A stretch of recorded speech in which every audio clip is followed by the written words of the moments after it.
Hello everyone, welcome back to another edition of videos. Today I want to do another analysis of one of my games that I recently played. As I'm trying to make a goal on this channel, it's to try and do at least one classical game every day, whether that be sort of 30 minutes plus or whatever. And this particular one was a 45-minute game plus 45-second increment game for the recent 45-45 Chess League. This is being held on leechess.org.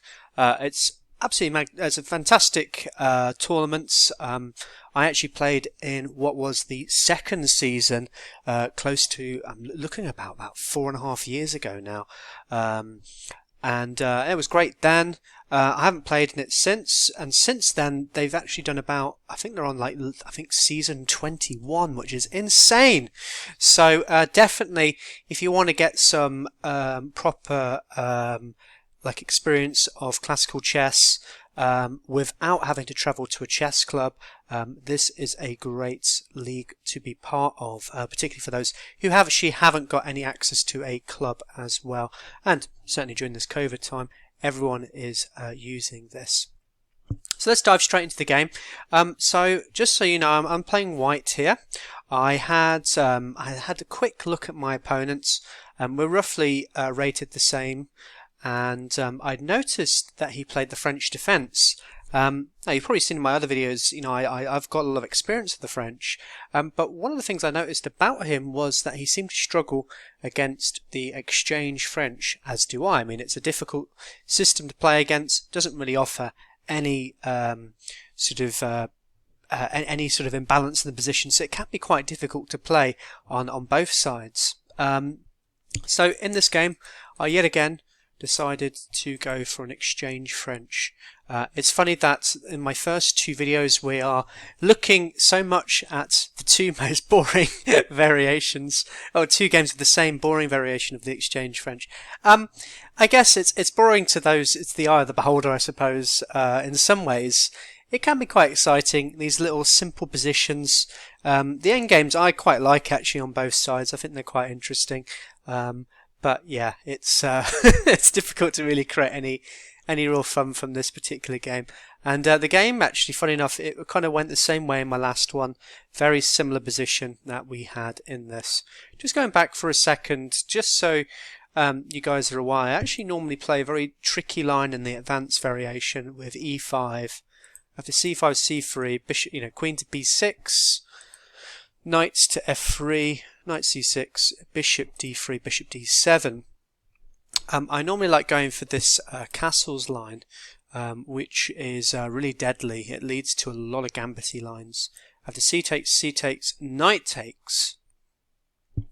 There's two ways that you can play this. You can play it with knight takes on d4, and after queen takes, you go into what's known as the Milner-Barry attack. I'll be honest with you though, I think black has an easy time getting equality after a move like a6. It's quite difficult to really play for much an advantage after a6, as his queen will just tuck back into a7, be up a pawn. Black's doing okay, which is why instead I normally play this system with knight b to d2. The idea being, of course, if let's say there's a capture here, there's these kind of different threats that could occur in the position. So one of the main threats is just simply playing knight to g5, hitting the h7 square, and there's some little tricks as well with the queen coming over here. It's very difficult to play as black. Black is going to have a little bit of a rough time. If he plays a move like bishop to c5 as one example, you've got this interesting b4 idea. Sacrificing another pawn, and if let's say queen takes, you get your rook active on b1, and you're going to recapture a pawn back, and you're going to gain a lot of tempo on this queen. So it's a really interesting line. I like playing it as white. I've had quite a lot of success on tournament chess by playing on it, so it's certainly an interesting line. Going back to the game, we didn't play that. We played a very calm, not very exciting exchange French, unfortunately. bishop d3, knight f6, bishop f4. So as I said, I've been doing there's a chessable study on this particular line. Offers a really calm position with no frills. So black really has to be the one to create the initial imbalance with ideas like a c5, creating this isolated pawn. White can also, if he wants to, play c4 as well, and create a separate imbalance along here if he wants to with his isolated pawn. But that didn't happen. Knight to c6. Not the most accurate way of playing. It's not too advisable to block this the c pawn in, as that really generates most of black's counterplay. I defend the pawn. Bishop to d6, captures. Knight to e2, castles. Bishop to g4. And here I played f3 again, so it's very similar to one of the last games.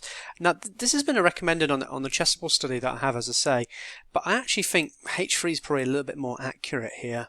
It just means if by opening up f3, although I get this nice domination on this knight, I have a lot of holes along here on this f diagonal, and that actually will later on become quite a big factor in this game, as it helps stimulate a bit more oomph to the c5 push, because that comes with a check now. So it's a little bit of a problem actually, and I think that's why I think h3 is a little bit better. Just gives me that bit of a safer escape square for the king, as long as this queen is not on this square. Bishop came back to d7, a little bit surprised. I didn't really expect it to go all the way back there, but it did. Knight to d2. And again, my computer didn't really like this move. Again, I had this similar position in the last analysis game, which I've got on the channel. It really likes the move knight to a3, with the idea of coming to c2, then jumping to b4 sometimes. It just seems to really like that move for some reason. But there's also ideas of it coming over to e3, and then doing some stuff, or even coming back to e8, and I don't know, maybe moving the bishop back and coming in there. So I had a look at some of those lines, but I didn't really like the idea of them too much. If I just look at an example line, I think this is very, very equal, this position. Knight to e7, again, little bit, I didn't really expect this move all that much, but it has ideas, has an idea of kind of rerouting over here. I was really worried actually, instead of playing that, he was going to play queen to e7. I think this would have been very interesting. So just coming straight into this hole here on that I've created on e3. So I was a little bit worried about that. I'd have to play a move like knight to b3, and that actually allows the queen to come in. My king has to tuck in the corner. It's a little bit difficult to evict this queen now. It's going to take a little bit of time. I have to do moves like rook to e1, and then potentially threaten the discovered attack. But during that time, black can also play a few moves, get his rooks to nice squares on the e file, and then once he has to evict the queen, he's got this whole file to himself. It's a little bit tricky. Nonetheless, queen to c2, queen to c2, and this was just to try and prevent the knight from coming to this square here. I didn't really like this as a potential outpost for the knight, because it can jump into this hole, as I said previously. So I think again, another idea for quick rook to e1, knight to f5. There'll be a couple of captures, but this actually looks a little bit more interesting, this line, according to the computer, because I can maybe reroute this knight to g3, gaining a tempo on this bishop. So in retrospect, not a terrible position, although again I'm still allowing black to have this square if he so desires. Knight to g6, rook f to e1, rook f to e8, and here I thought I needed to create some sort of imbalance here. The problem with this, the next move that I played,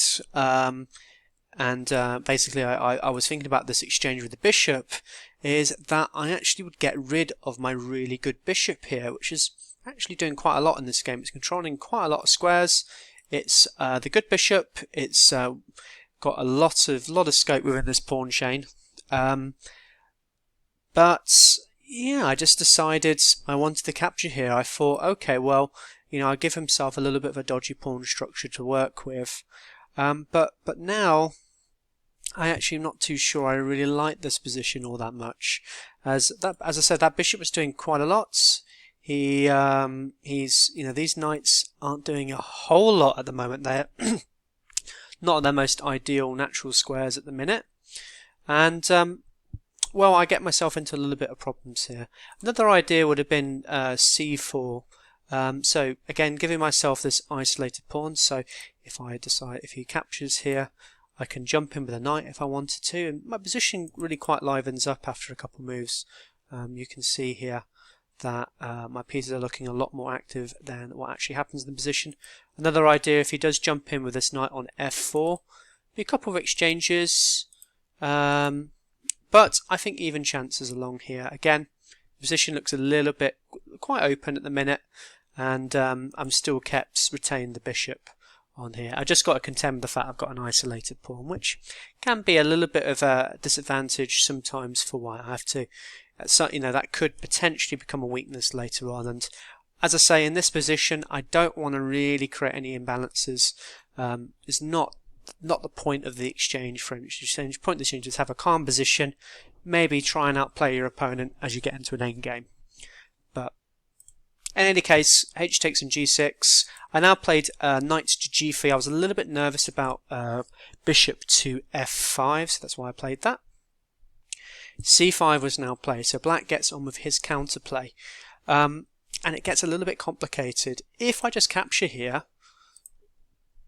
queen captures back, king goes to h1, and now the black queen can infiltrate the position onto f2. Now it's not dire in any means, but it just starts to get a little bit complicated. If rook to f1, queen to e3, there's issues in the position. I mean, if I just turn on the engine just for a second, if I do this move, well, actually I can't do that. He'll just capture, so he just takes it off. And he's doing very well here. Black, these knights are in terrible position, and this knight's going to be potentially coming over here. So there's some little bit of problems for me ahead. So as I say, it makes my life a little bit complicated. So I didn't really like the prospect of that. So instead in the position, I decided on playing knight to b3, and that comes with its own problem. Because now black can support this this pawn with b6 very quickly. If he does do c4, which I thought he might do, I think I'm quite happy with this. I can jump my knight into c5, now hitting the bishop. But the only problem is now he is threatening just to play b6 at some point. I wonder if actually this move is actually any good. I'm just going to just double check. Oh no, it doesn't really like this position at all. So after b6 is actually giving up the bishop, but I think I'm doing okay here. Get my queen along, and is there really much difference between these two knights? Not a whole lot. Maybe this knight's a little bit more active than my knight, but I think I'm doing okay in this position. In any case, I mean the computer is recommending c4 here, but he didn't play it in the end. He played b6, and now if I capture this pawn, which ends up happening in this game, he now has this hanging pawn structure. So it's not as bad as an isolated pawn by any means. There's still a little bit of a target for me, which I try and use later in the position, and it's not so bad. But we now have an added threat that I kind of overlooked in the position, and that's just the bishop coming straight to this square, pinning this knight. A little bit difficult to deal with.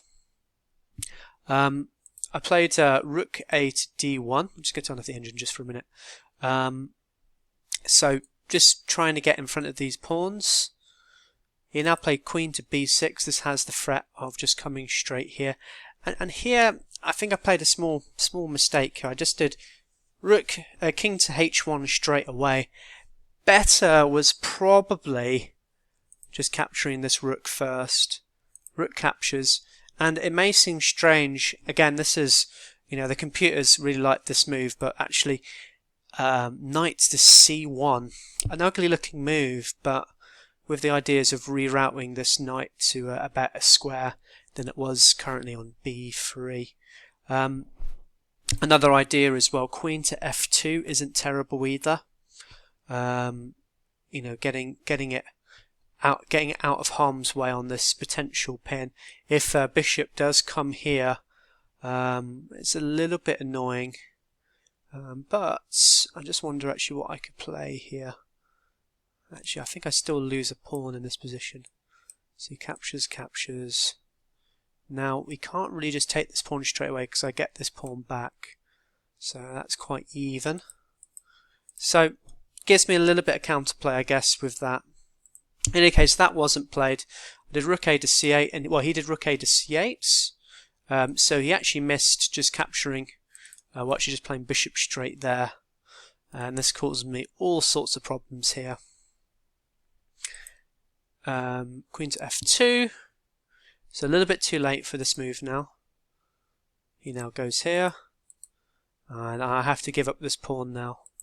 So there's a couple of exchanges, and the difference between this position and the position I showed you is I haven't no longer got this this potential counterplay on this pawn because he has this nasty check which will lead to mate very, very quickly. So this is where it gets a little bit hairy. I'm down a pawn, and this is where the defensive battle starts. Black is clearly winning.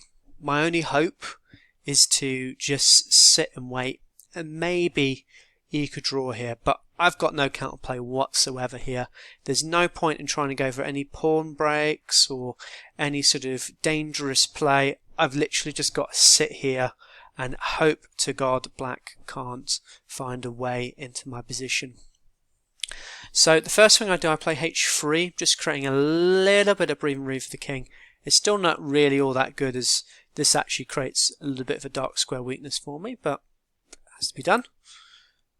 Queen came to c4, and here I was thinking about what's my worst piece here, and really this knight's not doing a whole lot. It's being dominated, but on all these squares, it can't come back here. Or really, I suppose it could. If I come back here, I've got ideas. Maybe we're coming here. I just want to check this out on the engine. Yeah, I think that's okay.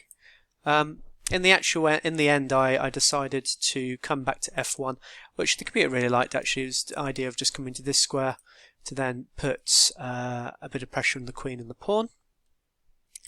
He played queen to b5, just getting out of that threat. I jump into e3, queen to c6, getting behind these pawns.